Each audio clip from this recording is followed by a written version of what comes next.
Hi అండి. అలాగే లంగా జాకెట్లు కుట్టించామండి. చాలా పెద్ద సైజ్ అండి. ఇవి బాగా వాళ్ళ సైజుకి నడుము లెంత్ తీసుకుని మరి ఇలా జిప్ వేయించి ఇలా అడ్జస్టబుల్ పెన్స్ ఇలా బుక్స్ పెట్టామండి. ఇదంతా టైం తీసుకుంటుందండి. మామూలుగా మీకు ఏముంది లంగానే కదా ఈజీగా కుట్టేసి ఇచ్చేస్తారేమో అనుకుంటారు, కానీ కాదు. అంతా పూర్తిగా ఓపెన్ చేసి క్లాత్లా ఉన్నదాన్ని మళ్ళీ ఐరన్ చేసి మేము మెజర్మెంట్ తీసుకుని కట్ చేయాలి, ఫ్రిల్స్ వేసి తర్వాత ఐరన్ చేసి కుట్టామండి. అది మాకే తెలుసు అంటే కాదు, అంటే ఈజీయే కదా ఏముంది అంటారేమో అని చెప్తున్నాను. అలాగే ఈ శారీకి అది ఈ లంగా ఓడి సెట్స్ అండి ఇవి. వాటిలోది ఫ్రంట్ టైం ఇలా పెట్టాము.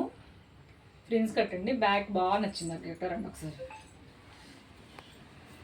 కామలీ మాత్రం చాలా బాగా సెలెక్ట్ చేసుకుందండి. నెక్స్ అన్నీ తనే, ప్యాటర్న్ బ్లౌజెస్ అన్నీ తనే సెలెక్ట్ చేసుకుని సెలెక్టెడ్గా సెలెక్ట్ చేసి ఇచ్చింది. కొంచెం లేట్గా ఇస్తుందని కోపం వచ్చింది, కానీ ఇప్పుడు ఫినిషింగ్ అంతా నీట్గా ఇచ్చాను కాబట్టి కొంచెం హ్యాపీగా ఫీల్ అవుద్ది అనుకుంటున్నాను. లేట్గా ఇచ్చినా బాగా ఇచ్చానని.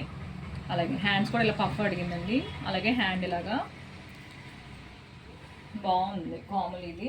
ఇదేమో విమలాది. ఇది కూడా అంతేనండి, సేమ్ అలాగే పెట్టి కుట్టామండి.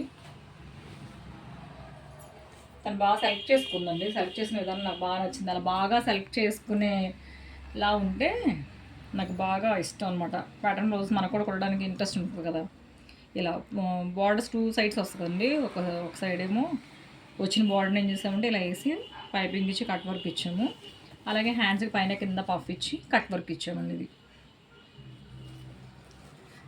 అలాగే బ్యాక్ చూడండి, అసలు బ్యాక్ ఇలా ఇచ్చి గోట్లా ఇచ్చి ఉక్సెస్ ఇచ్చి ఈ ప్యాటర్న్ ఇచ్చామండి.